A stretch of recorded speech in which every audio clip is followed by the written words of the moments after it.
waited 100 years, but I'd wait 1,000,000 more for you.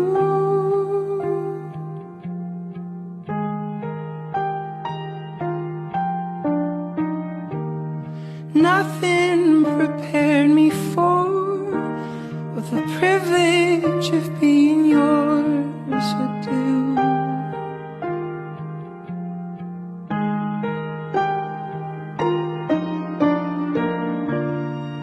If I had only felt the warmth within your touch, if I had only seen how you smile when you blush, or how you curl your lip when you concentrate enough,